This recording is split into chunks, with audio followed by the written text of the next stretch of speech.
The mandatory family meeting email had arrived with 48 hours notice. Location: my parents' home. Time: Saturday 2 p.m. Subject line: family financial planning discussion. I knew what that meant. They'd planned how to spend my money and now needed me to agree to hand it over. I arrived exactly on time to find everyone already seated around the dining table. Mom and Dad at the head, my older brother Cameron and his wife Vanessa on one side, my younger sister Nicole on the other. Noticeably absent. Any seat for meaningful discussion. This wasn't a meeting, it was an ambush. Jessica. Mom's smile was bright but didn't reach her eyes. Come sit. We have exciting news. I was 36 years old, a forensic accountant specializing in fraud detection for high-net-worth individuals. My family knew I worked with numbers, but had never asked for details beyond that vague description. What's this about? I asked, taking the empty chair across from Cameron. Dad cleared his throat, adopting his boardroom voice despite never having worked in a boardroom. We've been doing some family financial planning. Your mother and I are getting older and we want to make sure everyone is positioned for success. Cameron has an opportunity, Mom continued, sliding a glossy real estate brochure across the table. A beach house in the Outer Banks.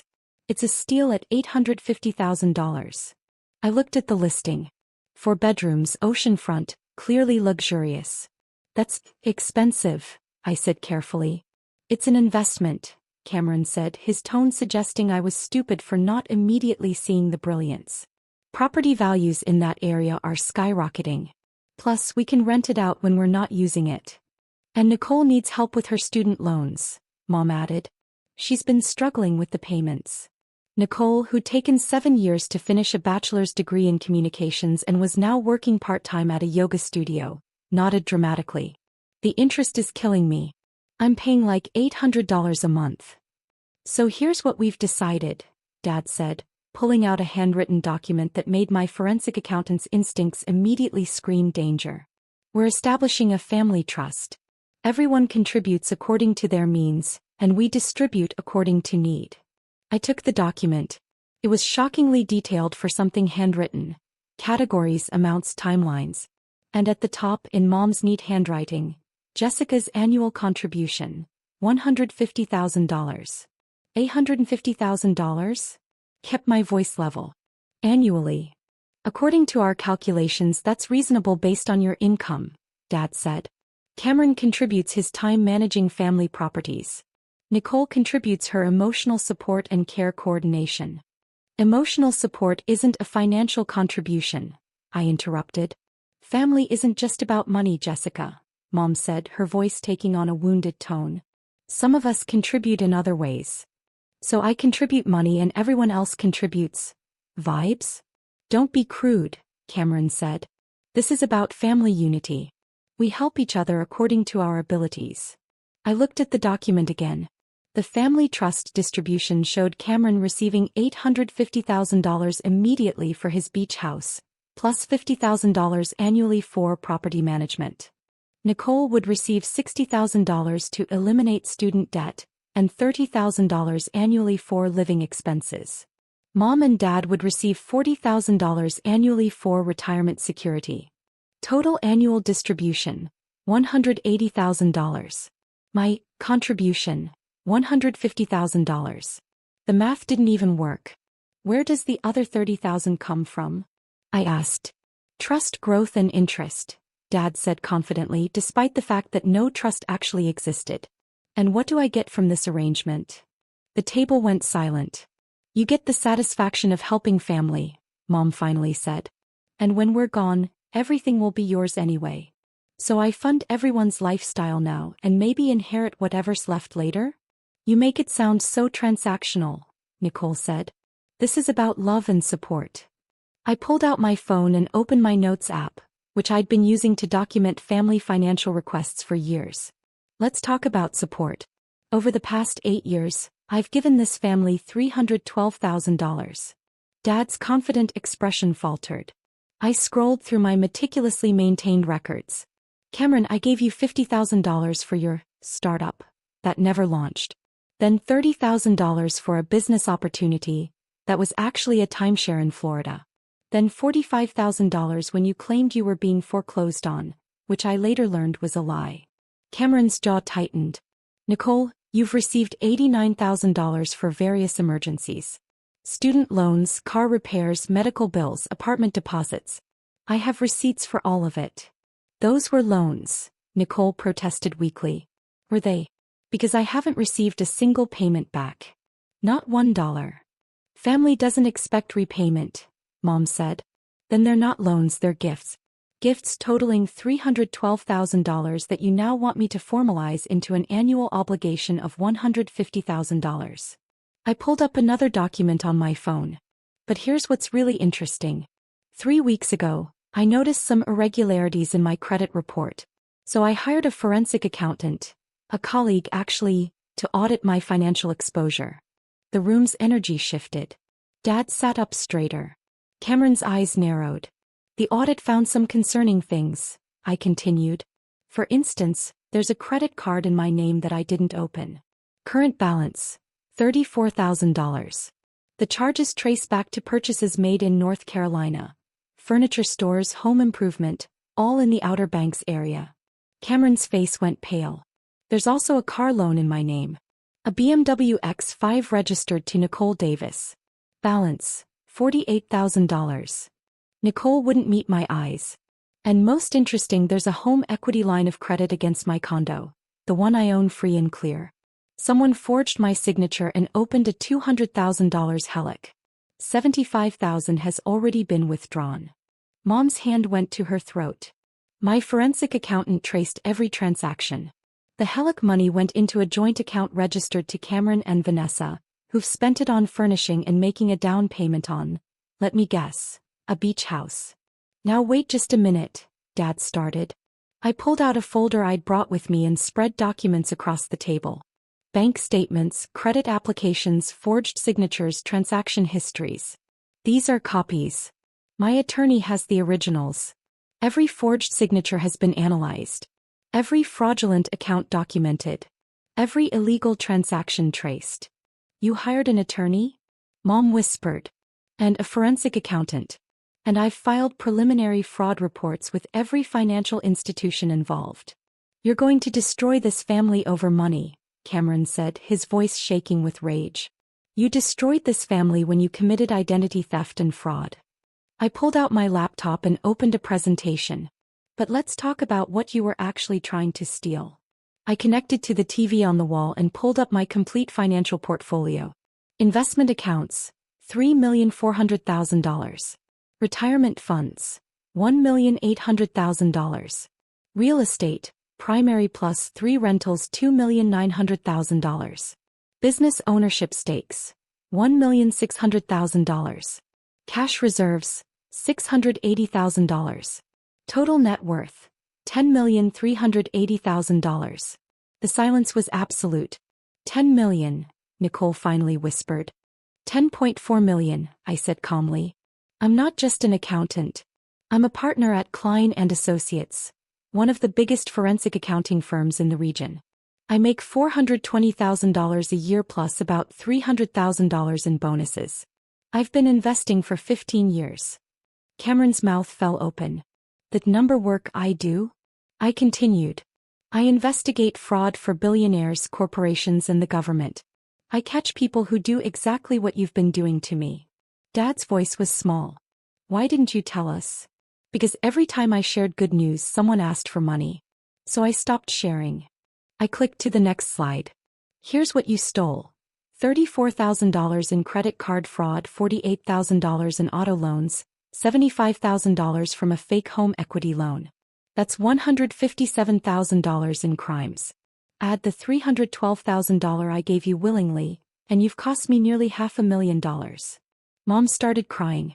But we're family. Family doesn't forge signatures. Family doesn't steal money and call it love. My phone rang. I answered on speaker. Ms. Davis, this is Agent Sarah Mitchell from the FBI. We reviewed the evidence your lawyer sent. We'll need to interview everyone involved. Cameron jumped up. The FBI? Identity theft and wire fraud are federal crimes, the agent said. Understood, I replied. I'll give them your contact info. I wrote it down and slid it across the table. Expect calls within 2 days. You'll want attorneys. Dad's voice cracked. Jessica, please. Let's talk this through. There's nothing to discuss, I said. You forged my name and stole my money while planning this meeting to demand more. We were going to tell you, Cameron said weakly. When? After you drained my accounts. Nicole tried to speak. It's not really stealing if we're family. Actually, it is, I said coldly. You just added betrayal to the crime. I stood collecting my laptop. Here's what happens next. The FBI investigates, banks file claims, and you face charges. Mom's voice broke. You'd really send us to prison? I'm not sending you anywhere. You did this to yourselves. Dad muttered. After everything we did for you. You raised me. That doesn't give you the right to rob me. Then Vanessa, my sister-in-law, spoke. Cameron, you told me she knew about the helic. You said she agreed.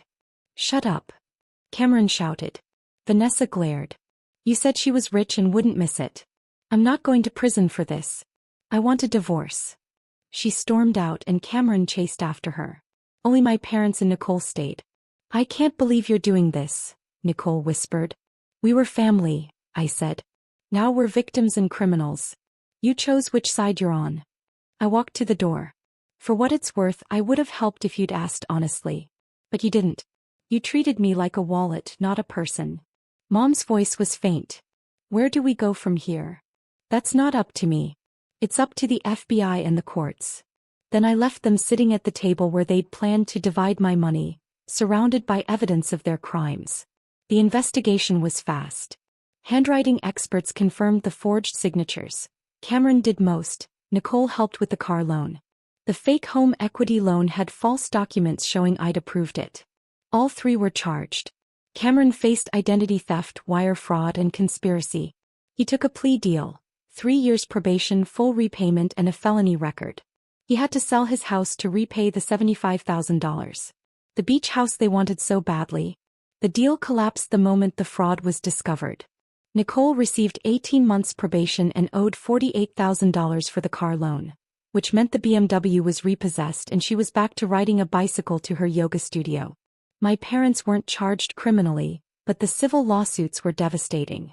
As homeowners who'd benefited from the fraudulent helic money, they'd received $20,000 for retirement. They were liable for restitution.